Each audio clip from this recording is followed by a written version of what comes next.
Di sebuah desa kecil bernama Sukamukti yang berada tidak jauh dari jalan raya kabupaten, berdiri sebuah bangunan tua peninggalan tahun 80-an. Bangunan itu adalah puskesmas desa, tempat orang-orang datang untuk berobat ketika sakit ringan atau sekadar mengambil obat. Meskipun bangunannya masih berdiri kokoh, cat dindingnya sudah memudar, kusen kayunya mulai lapuk dan beberapa bagian atap sering bocor saat hujan deras. Di kalangan warga, puskesmas itu bukan sekadar tempat berobat. Ada cerita-cerita yang beredar, terutama tentang suara aneh dan penampakan yang sering muncul setelah malam tiba. Banyak orang bilang, mereka mendengar kursi bergeser sendiri di ruang tunggu atau suara tangisan samar dari ruang bersalin yang sudah jarang dipakai. Beberapa warga bahkan mengaku melihat bayangan perempuan di lorong panjang yang menghubungkan ruang perawatan dengan ruang obat. Meski begitu, puskesmas tetap beroperasi seperti biasa di siang hari. Hanya malam harilah ketika semua pasien sudah pulang dan lampu-lampu sebagian dimatikan, suasana mencekam itu benar-benar terasa. Samsul, seorang pria parubaya berusia 45 tahun baru saja mendapat pekerjaan tambahan sebagai penjaga malam di puskesmas itu. Ia bukan orang asing di desa. Warga mengenalnya sebagai orang sederhana, pekerja keras, dan jarang mengeluh. Sehari-hari Samsul bekerja serabutan. Kadang membantu di kebun orang, kadang menjadi kuli bangunan. Namun penghasilan itu tidak cukup untuk memenuhi kebutuhan keluarga. Istrinya, Rohmah, menambal ekonomi rumah tangga dengan membuat gorengan yang dijual di depan rumah. Anak-anak mereka sudah beranjak remaja. Satu masih duduk di bangku SMP dan satunya baru masuk SMA. Biaya sekolah membuat pengeluaran semakin berat. Karena itu, ketika kepala desa menawarkan pekerjaan sebagai penjaga malam di puskesmas, Samsul langsung menerimanya, meskipun gajinya tak seberapa. "Sam, kau yakin mau ambil kerjaan itu?" tanya Pak Saiman, tetangga dekat rumah suatu sore. Samsul hanya mengangguk sambil tersenyum tipis. "Yakin, Man, gaji memang kecil tapi lumayan buat tambahan. Anak-anak butuh biaya. Lagi pula kerjaannya cuma jaga malam, keliling puskesmas, kunci pintu. Udah gak berat-berat amat." Pak Saiman menghela napas. "Aku cuma khawatir aja, kau sendiri kan tahu cerita-cerita soal puskesmas itu. Banyak yang bilang angker. Aku aja kalau malam lewat situ merinding." Samsul terdiam sebentar, menatap langit sore yang mulai oranye. "Aku juga dengar, Man. Tapi masa iya aku harus takut terus sama omongan orang? Aku kerja buat keluarga. Kalaupun ada, ya insya Allah aku kuat." Malam pertama Samsul berjaga datang juga. Ia berangkat selepas Isya dengan jaket tebal dan senter kecil. Rohmah sempat membekalinya termos kopi hitam dan beberapa potong pisang goreng. "Kalau ngantuk minum kopi ini, Mas. Jangan tidur sembarangan. Dan kalau ada apa-apa yang aneh, jangan sok berani. Pulang aja," pesan Rohmah sambil menatap suaminya dengan cemas. Samsul tersenyum menenangkan. "Nggak usah khawatir, doakan aja semua lancar." Jarak rumah Samsul ke puskesmas hanya sekitar 10 menit jalan kaki. Malam itu jalan desa sepi. Hanya terdengar suara jangkrik bersahutan dari sawah dan sesekali anjing menggonggong di kejauhan. Ketika sampai di gerbang puskesmas, rasa merinding langsung menjalar. Bangunan tua itu berdiri dalam temaram lampu neon yang redup. Samsul membuka pintu utama dengan kunci yang diberikan kepala puskesmas yang tadi. Suasana di dalam terasa lengang. Bau obat bercampur dengan aroma lembab dinding tua langsung menyambutnya. Ia menyalakan beberapa lampu di lorong utama, lalu duduk di kursi tunggu dekat pintu depan. Dinding menunjukkan pukul 21.00. Samsul mengeluarkan termos kopi, menyeruput perlahan sambil mendengarkan suara malam yang sesekali menyusup dari luar jendela. Tidak ada yang aneh, hanya sesekali tikus berlari kecil di plafon. Hampir tengah malam, Samsul berkeliling untuk memastikan pintu-pintu ruang sudah terkunci. Ia melewati ruang obat, ruang perawatan, hingga ruang bersalin yang sudah lama jarang dipakai. Lorong menuju ruang bersalin lebih gelap dari bagian lain. Lampu neon di sana sering berkedip-kedip, menambah suasana makin tak nyaman. Saat melewati ruang bersalin itu, tiba-tiba bulu kuduk Samsul berdiri.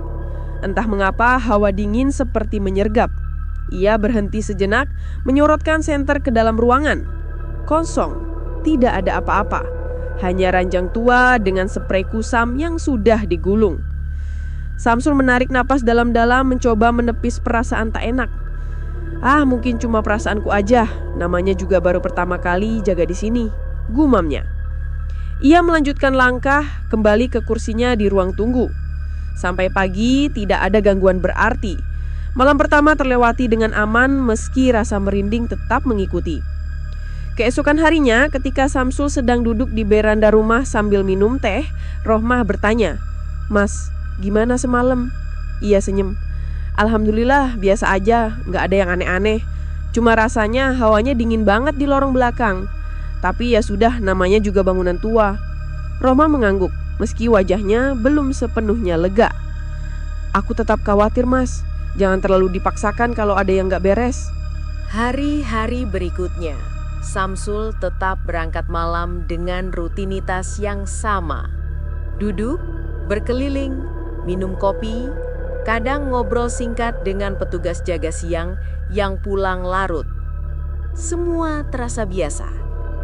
Hingga suatu malam, sesuatu yang aneh mulai terjadi. Malam itu, tepat setelah Samsul selesai ronda keliling sekitar pukul 23.30, ia kembali duduk di kursi tunggu. Baru saja menaruh termos kopinya, telinganya menangkap suara samar. Orang batuk. Suara itu terdengar jelas, seperti berasal dari ruang perawatan yang seharusnya kosong total. Samsul menegang. Ia tahu tidak ada pasien menginap malam itu. Bahkan perawat jaga sudah pulang sejak jam 8 malam. Mungkin tikus atau orang lewat di luar, pikir Samsul mencoba menenangkan diri. Namun suara batuk itu terdengar lagi. Kali ini lebih jelas, berat, dan panjang.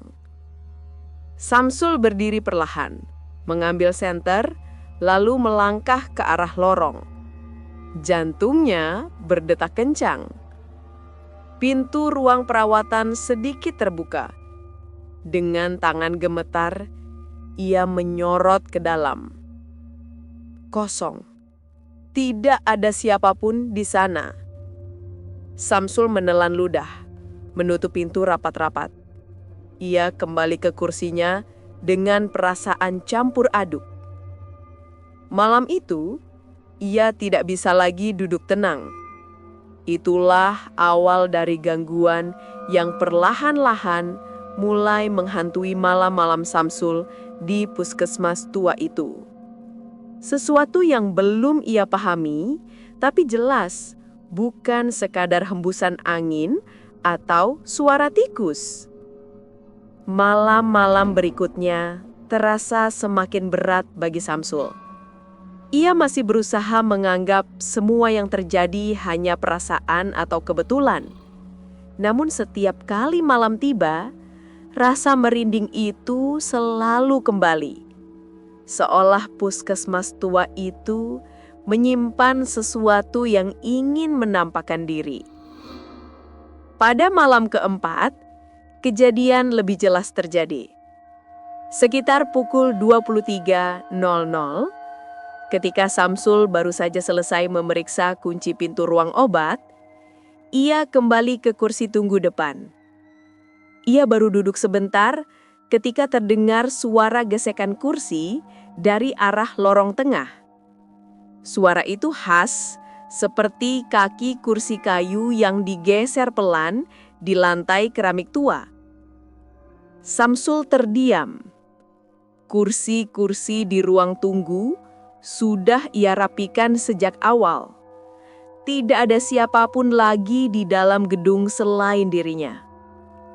Dengan nafas tertahan, ia berdiri, mengambil senter, lalu berjalan pelan ke arah suara. Cahaya senter menyusuri lorong yang gelap. Ketika sampai di ruang tunggu kecil dekat ruang bersalin, Kursi-kursi memang bergeser dari posisi semula. Satu kursi bahkan menghadap ke arah pintu, seolah ada orang yang baru saja duduk di sana. Samsul merinding. Bulu kuduknya berdiri. Ia melangkah mundur perlahan, tidak berani masuk lebih jauh. Astagfirullah, ya Allah lindungi aku, bisiknya. Ia cepat-cepat kembali ke kursi depan dan menyalakan radio kecil yang selalu ia bawa untuk menemani malam-malamnya. Suara lantunan kasidah dari radio sedikit menenangkan hatinya, meskipun ketakutan tetap mengendap. Keesokan harinya, ketika sedang sarapan di rumah, Rohma memperhatikan wajah suaminya yang tampak pucat. "Mas, kau kenapa? Wajahmu kayak orang kurang tidur?" tanyanya. Samsul hanya menghela nafas. "Semalam, aku dengar suara kursi digeser. Pas aku cek, kursinya beneran berubah posisi." Rohma langsung menutup mulut dengan tangannya. Terkejut. "Masya Allah, Mas. Aku dari awal sudah bilang, kalau memang sering diganggu begitu, lebih baik tinggalkan saja pekerjaan itu." Samsul menggeleng. "Aku butuh pekerjaan ini, Mah. Biarpun kecil, gaji ini penting. Lagi pula, ya mungkin memang aku diuji nyali aja." "Uji nyali macam apa? Kalau sampai sakit atau kenapa-kenapa gimana?" desak Rohna. Samsul mencoba tersenyum menenangkan istrinya. "Tenang saja, aku bisa jaga diri. Yang penting kita sama-sama berdoa." Sore harinya, ketika Samsul duduk di warung kopi dekat balai desa, Pak Saiman tetangganya ikut nimbrung. "Sam, aku dengar kau sudah 3 malam jaga di puskesmas itu. Gimana? Aman-aman saja?" tanya Pak Saiman sambil menyalakan rokok. Samsul menatapnya sebentar lalu tertawa kaku. "Ya aman, Man. Cuma memang hawanya beda. Ada aja suara-suara aneh." Pak Saiman mengangguk-angguk. "Aku dulu pernah dengar cerita dari orang lama. Katanya ada seorang ibu muda yang meninggal di ruang bersalin sana. Namanya siapa ya? Aku lupa. Banyak yang bilang sejak itu sering terdengar tangisan perempuan di lorong." Samsul terdiam, merasakan jantungnya berdetak lebih cepat.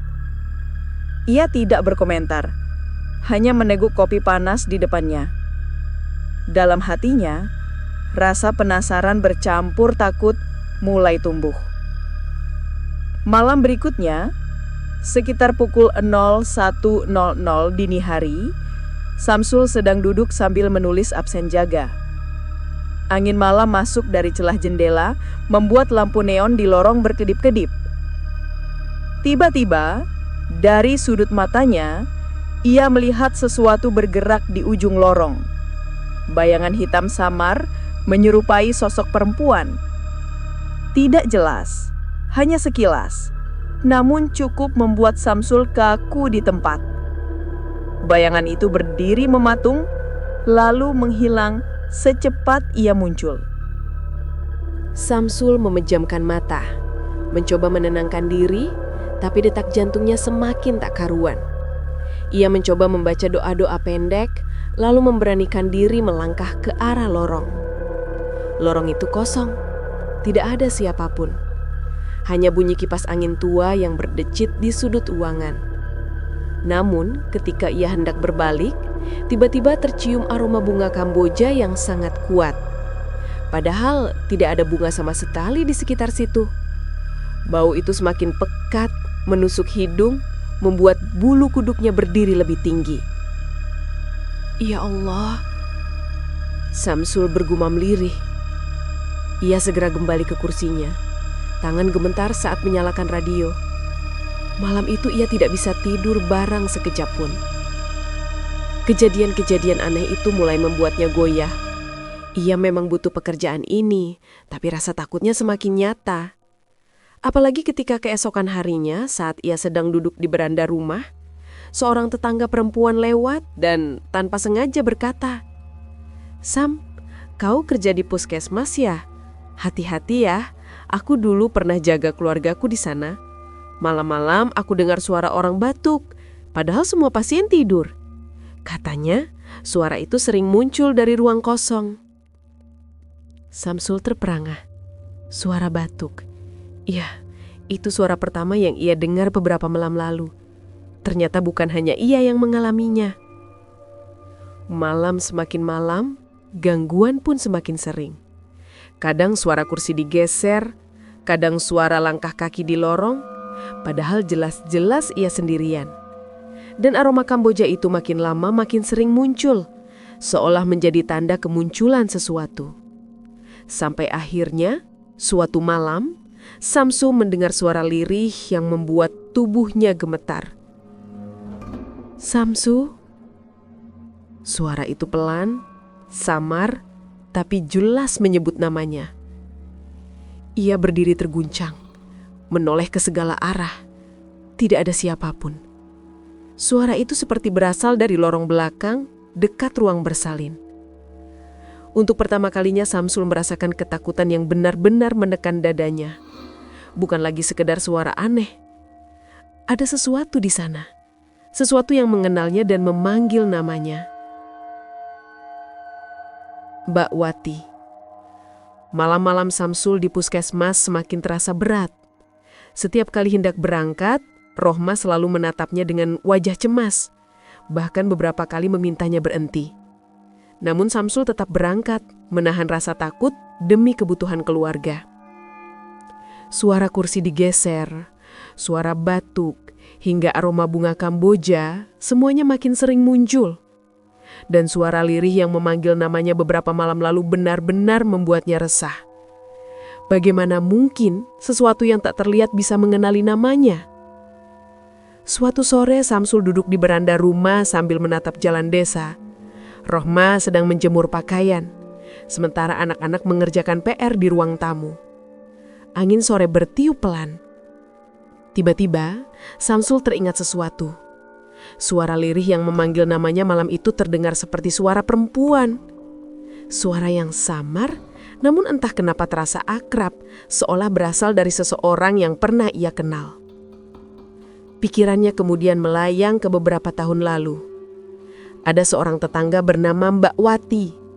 Seorang ibu muda yang ramah sering menitipkan anaknya ke Rohma jika ia harus pergi sebentar. Wati meninggal mendadak di puskesmas itu karena komplikasi persalinan. Kabar kematiannya begitu mengejutkan desa. Wati meninggal malam hari di ruang bersalin. Ia tidak selamat dan bayi yang dikandungnya pun ikut pergi bersamanya. Banyak orang bilang kematiannya mendadak. Tapi Samsul ingat beberapa tetangga sempat berbisik bahwa ada kelalaian dari perawat jaga malam waktu itu. Hanya saja cerita itu menghilang seiring waktu. Tak pernah benar-benar dibicarakan terbuka. Samsul merinding saat menyadari, apakah mungkin sosok yang memanggil mamanya itu adalah Mbak Wati? Malam itu rasa was-was Samsul berlipat ganda. Ia berangkat lebih awal, berharap bisa membiasakan diri sebelum malam larut tiba. Saat tiba di puskesmas, suasana lebih sepi dari biasanya. Langit mendung, bulan tertutup awan, membuat suasana makin muram. Sekitar pukul 22 ketika ia sedang berkeliling, tiba-tiba terdengar suara batuk berat dari ruang perawatan. Suara yang sama seperti berapa malam sebelumnya. Samsul menguatkan hati, menyorotkan senter, dan masuk. Ruangan itu kosong. Namun di ranjang paling pojok, spray tampak kusut. Seperti baru saja ada orang yang duduk atau berbaring di sana. Deg-degan, Samsul mundur pelan. Saat hendak keluar dari balik lorong, samar-samar ia melihat bayangan perempuan melintas cepat. Rambutnya panjang, pakaiannya putih, dan langkahnya meninggalkan gema halus di lantai. Ia terhenti, napasnya tersengal. Kali ini ia yakin ia tidak salah lihat. Itu jelas sosok perempuan. Keesokan harinya Samsul menceritakan pengalamannya kepada Rohma. "Mah, aku rasa sosok itu bukan sembarangan. Kayaknya aku kenal." "Kenal? Maksudmu Siapa, Mas? Rohma menoleh kaget. Samsul menunduk sebentar lalu berkata lirih.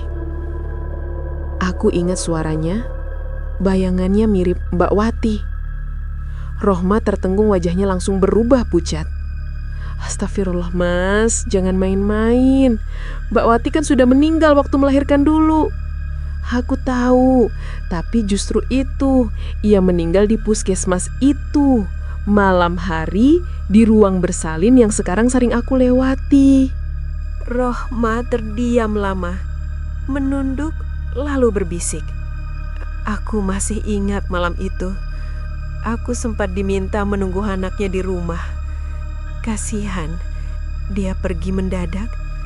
Bayinya pun tak selamat. Kalau benar itu arwahnya, berarti dia masih belum tenang. Samsul menghela napas dalam-dalam. Entah kenapa, aku merasa dia ingin sesuatu. Mungkin dia sengaja menampakkan diri padaku. Kau tahu sendiri, dulu dia sering dekat sama kita. Siapa tahu dia ingin menyampaikan pesan.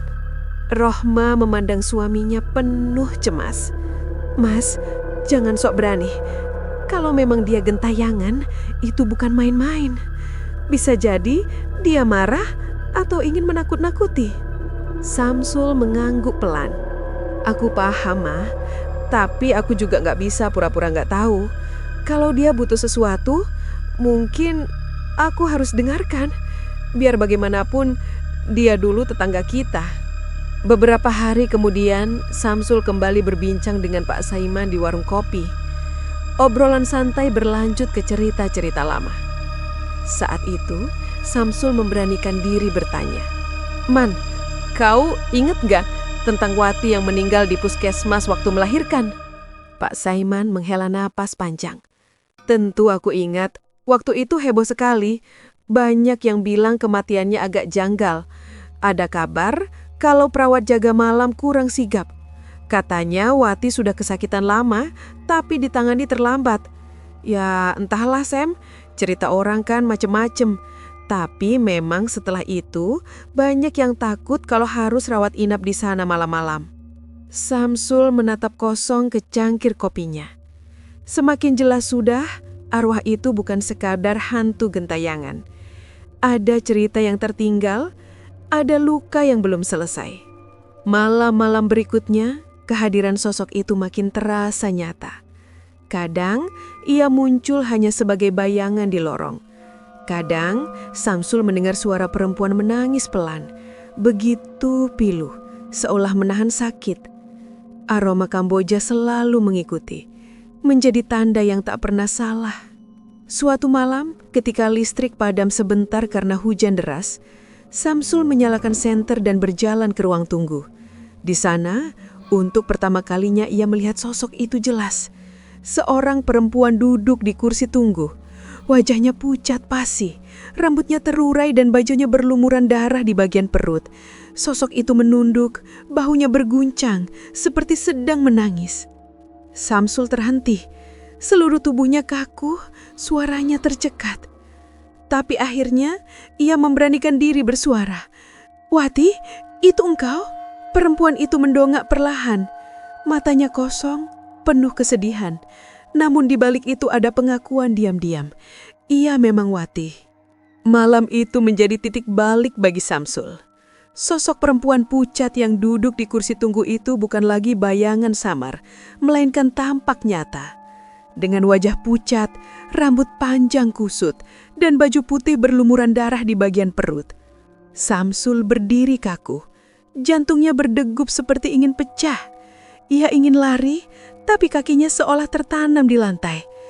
Bau bunga Kamboja menusuk semakin tajam, bercampur dengan aroma anyir darah. Perempuan itu menunduk, bahunya berguncang.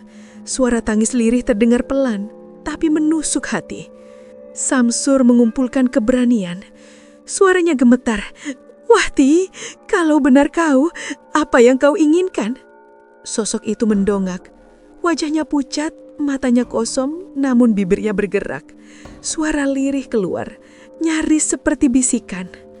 Mereka biarkan aku mati sendirian. Kata-kata itu membuat tubuh Samsul bergemetar hebat. Ia paham ini bukan sekedar penampakan. Ada keluh kesah, ada rasa sakit yang belum terucapkan. Sebelum ia sempat bertanya lebih jauh, lampu tiba-tiba menyala kembali. Sosok itu lenyap, hanya menyisakan kursi yang bergeser sedikit ke belakang. Keesokan paginya, Samsul duduk termenung di beranda rumah. Wajahnya pucat, matanya sembab karena semalaman hampir tak bisa tidur. Rohma mendekat, membawakan segelas teh hangat. "Mas, wajahmu makin pucat saja. Apalagi yang kau lihat semalam?" tanyanya cemas. Samsul menatap istrinya lama, lalu berbisik. "Aku melihat dia, Mah. Duduk di kursi tunggu. Wajahnya pucat, bajunya berlumuran darah. Dia memang Mbak Wati." Rohma menutup mulutnya hampir menjatuhkan gelas. "Astagfirullah, Mas. Jangan dilanjutkan. Aku takut." "Dia bicara, Ma. Katanya dia dibiarkan mati sendirian. Aku rasa memang ada yang disembunyikan di balik kematiannya," kata Samsul irih. Rohma menggeleng cepat. "Mas, itu bukan urusan kita. Jangan sampai kau terjebak terlalu jauh. Arwah itu bisa saja menyesatkan." Samsul terdiam. Di satu sisi ia tahu ucapan istrinya benar. Tapi di sisi lain hatinya merasa berat untuk berpura-pura tidak peduli. Wati dulu tetangga mereka, orang baik yang sering membantu. Bagaimana mungkin ia tega menutup telinga atas jeritan yang ia dengar? Malam-malam berikutnya, sosok itu semakin sering muncul. Kadang berdiri di lorong, kadang terdengar suara tangis dari ruang bersalin. Beberapa kali Samsul mendengar jelas suara perempuan memanggil, "Tolong aku!" Setiap kali suara itu terdengar, tubuhnya gemetar. Tapi lama-lama rasa takut berubah menjadi iba. Sosok itu tidak seperti ingin mencelakakan, melainkan seperti ingin didengar. Suatu malam saat hujan deras mengguyur, Samsul duduk di ruang tunggu sambil menyalakan lilin karena listrik padam. Suara deras hujan bercampur petir membuat suasana semakin mencekam. Tiba-tiba kursi di hadapannya berderit bergeser sedikit. Sosok Mbak Wati kembali tampak duduk dengan wajah muram. Darah segar seolah terus menetes dari bagian perutnya. Matanya menatap Samsul kosong, tapi penuh penderitaan. Dengan suara bergetar, Samsul memberanikan diri bertanya, "Wati, kenapa kau masih di sini? Apa yang sebenarnya terjadi padamu?" Air mata darah mengalir di wajah sosok itu. Bibirnya terbuka, suaranya parau. "Aku ditinggalkan. Mereka biarkan aku menunggu sampai terlambat." Samsul tercekak. Jadi benar, ada kelalaian yang membuat nyawa Mbak Wati dan bayinya tak tertolong. Ia mencoba menenangkan diri, menatap sosok itu dengan iba. "Wati, aku minta maaf. Aku nggak bisa mengubah masa lalu. Tapi kalau kau butuh aku menyampaikan sesuatu, katakan. Aku akan bantu semampuku." Sosok itu menunduk, bahunya bergunjang hebat. Tiba-tiba ia mengeluarkan jeritan panjang yang membuat telinga Samsul mendengung. Jeritan itu penuh sakit, penuh amarah. Lilin di meja bergetar hebat, hampir padam. Samsul menutup telinga, tubuhnya gemetar. Tapi di balik jeritan itu, ia masih mendengar kata-kata lirih. "Anakku, aku ingin pamit." Hari-hari Samsul dipenuhi kebingungan. Ia mulai jarang tidur siang karena pikirannya terus memutar kejadian itu. Ia ingin bercerita pada orang lain, tapi takut dituduh berhalusinasi. Satu-satunya orang yang akhirnya ia percaya adalah Pak Saiman. Suatu sore ia mendekat ke rumah Pak Saiman yang sedang duduk di teras sambil menyeruput kopi. "Man, aku harus cerita sesuatu," kata Samsul pelan. Pak Saiman mengangkat alis. "Apa, Sam? Wajahmu kok serius sekali?" Samsul menarik napas panjang lalu menceritakan semuanya. Suara batuk, kursi bergeser, aroma Kamboja hingga sosok Mbak Wati yang benar-benar menampakkan diri dan berbicara padanya. Pak Saiman terdiam lama. Rokoknya habis terbakar di jari tanpa ia sadari. Akhirnya ia berkata, "Sam, berarti cerita orang dulu benar. Wati meninggal bukan sekedar komplikasi. Ada yang salah dalam penanganannya. Kasihan sekali dia. Ditambah lagi waktu itu suaminya masih merantau, tak kunjung pulang juga." Samsul mengangguk, wajahnya muram. "Aku merasa dia ingin aku menyampaikan sesuatu pada keluarganya. Dia ingin berpamitan. Mungkin itu yang membuatnya belum bisa tenang." Pak Saiman menghela napas panjang. "Kalau begitu, kau harus kuat, Sam. Jangan sampai kau sendiri yang jatuh sakit. Kalau memang itu jalan untuk menenangkan arwahnya, kita harus cari cara bersama." Sejak malam itu, Samsul mulai merasa bukan hanya ditakut-takuti, melainkan dituntun. Setiap gangguan seolah punya maksud, bukan sekedar hantu iseng, melainkan seorang ibu yang ingin menyampaikan jeritan terakhirnya. Namun, semakin ia mendekati kebenaran, semakin intens pula gangguan yang datang. Suara tangis sering berubah jadi jeritan histeris, membuat Samsul hampir pingsan. Pintu ruang obat kadang terbuka sendiri. Dokumen jatuh berantakan tanpa sebab. Dan setiap kali ia mencoba membaca doa keras-keras, aroma Kamboja semakin menusuk, seolah arwah itu memaksa untuk tetap didengar. Hujan deras turun sejak sore, membuat udara malam di desa Sukamukti terasa lebih dingin dari biasanya. Puskesmas tampak muram dengan cahaya lampu yang redup bergetar terhempas angin. Malam itu, Samsul berangkat dengan hati yang berat. Sudah beberapa malam terakhir, arwah Mbak Wati semakin sering muncul, semakin kuat. Rohma sempat menahannya di depan pintu. "Mas, aku punya firasat buruk. Jangan berangkat dulu malam ini," pintanya dengan mata berkaca-kaca. Samsul memegang tangan istrinya, menatap dalam.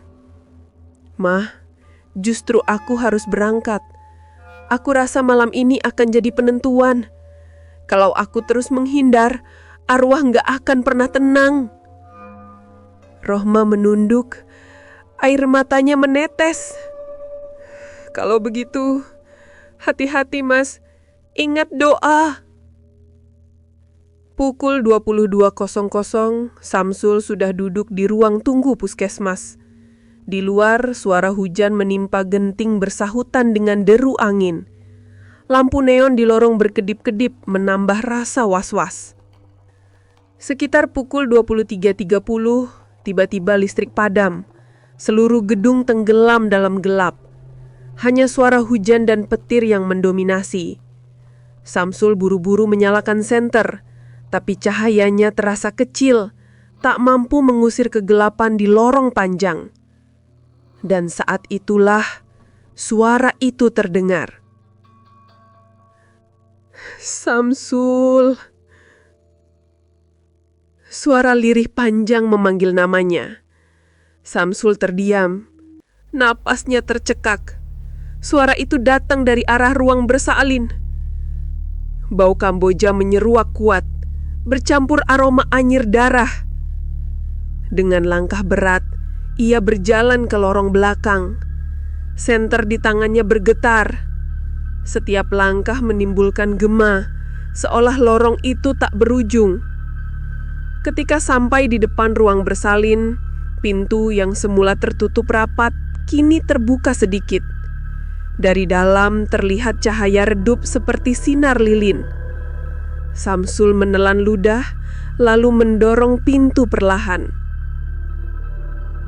Di dalam ruangan, pemandangan itu membuat darahnya membeku.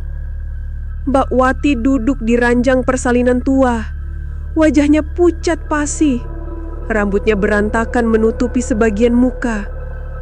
Bajunya putih, tapi berlumuran darah segar, terutama di bagian perut. Tangannya menekan perut itu, darah terus merembes ke lantai. Wati matanya kosong, tapi penuh kesedihan. Ia menatap Samsul, lalu membuka mulut. Suaranya serak menyayat hati. "Samsul, aku mati di sini. Mereka biarkan aku kesakitan. Lama sekali perawat itu tertidur. Aku panggil, tidak ada yang datang." Samsul gemetar, kakinya hampir goyah.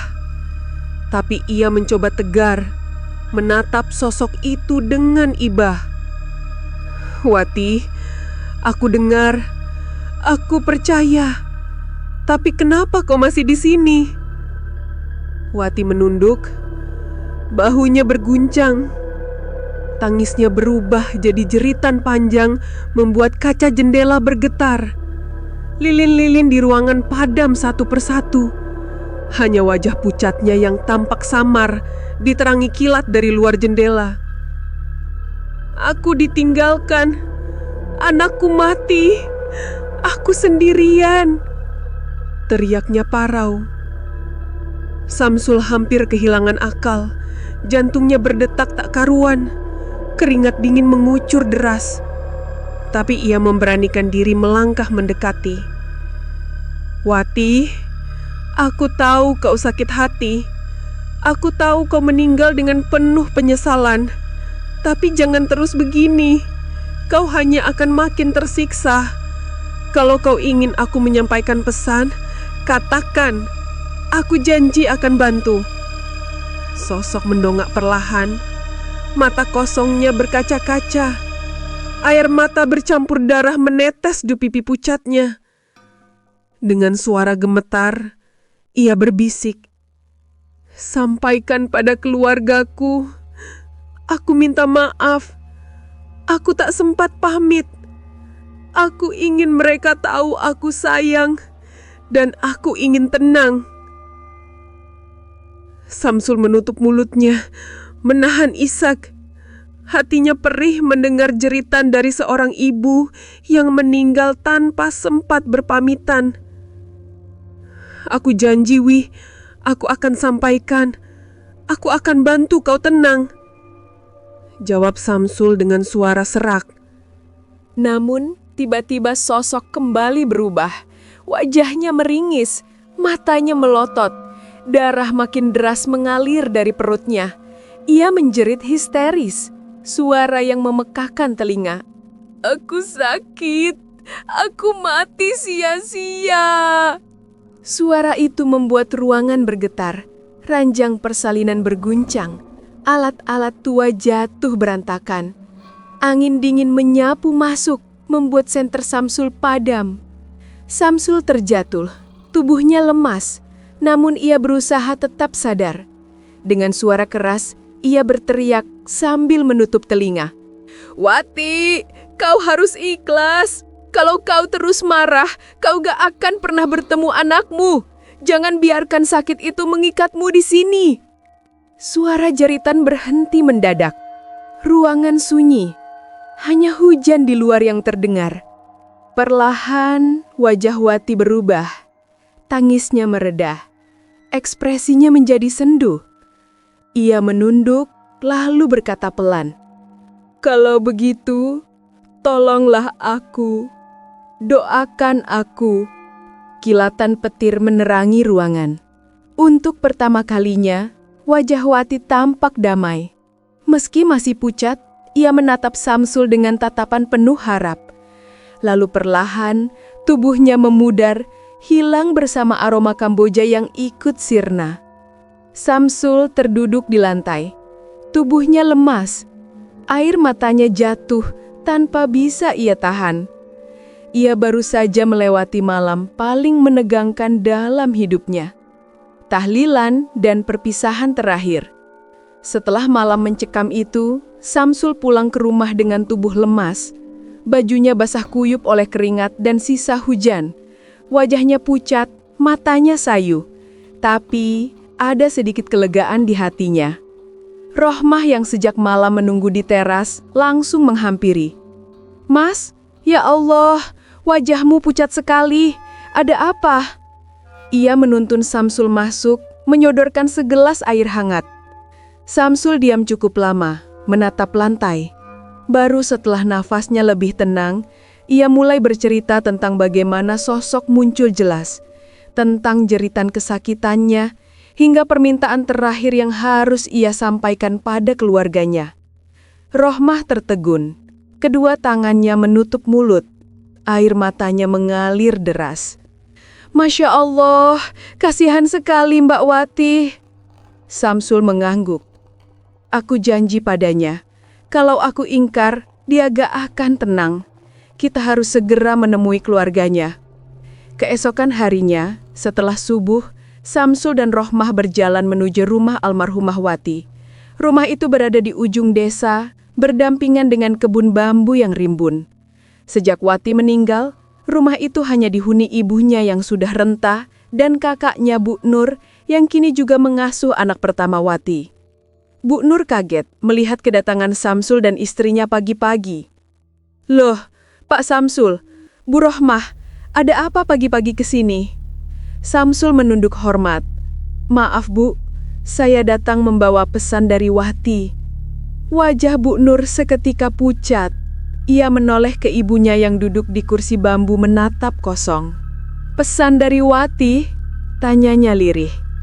Dengan suara berat, Samsul menceritakan semuanya. Bagaimana arwah Wati masih gentayangan, bagaimana ia mengadu karena meninggal dalam kesepian, dan pesan terakhirnya agar keluarganya tahu ia sayang pada mereka. Begitu mendengar itu, Ibu Wati menangis terseduh-seduh. Tangannya gemetar, suaranya serak. "Anakku, Wati, aku selalu merasa dia pergi terburu-buru. Hati ini tidak pernah benar-benar ikhlas. Sekarang aku tahu, dia juga ingin pamit." Tangis itu menjalar. Bu Nur pun menangis, memeluk ibunya erat. Rohmah ikut meneteskan air mata.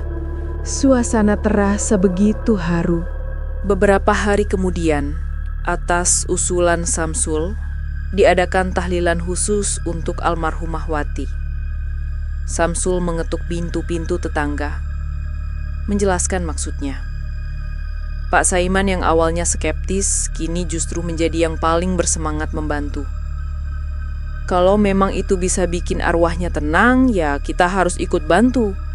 Kasian kalau dia masih gentayangan, ujar Pak Saiman tegas.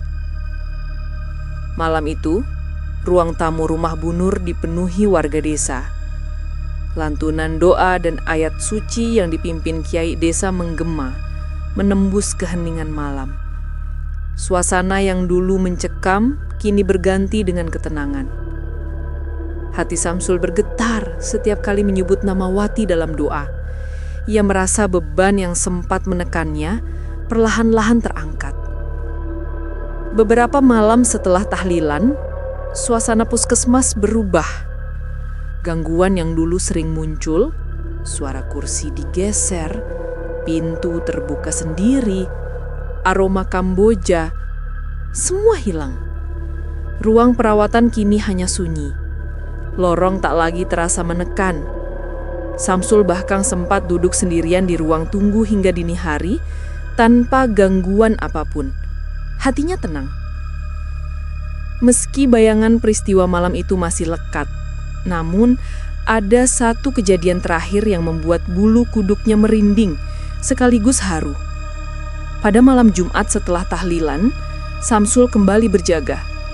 Hujan baru saja reda, udara masih dingin. Ia berjalan menyusuri lorong puskesmas. Lampu neon kini menyala stabil. Tiba-tiba, dari ujung lorong, ia melihat sosok berdiri. Mbak Wati. Bukan dengan wajah menyeramkan atau penuh darah, melainkan dengan penampilan jauh lebih tenang. Ia mengenakan kebaya sederhana. Wajahnya bersih, senyumnya tipis tapi tulus. Samsul terdiam, tubuhnya merinding. Sosok itu tidak lagi mendekat, hanya berdiri sambil menatapnya penuh rasa syukur. Lalu pelan-pelan ia mengangkat tangan, melambaikan salam perpisahan. Air mata Samsul menetes tanpa sadar. Ia mengangguk, berbisik lirih.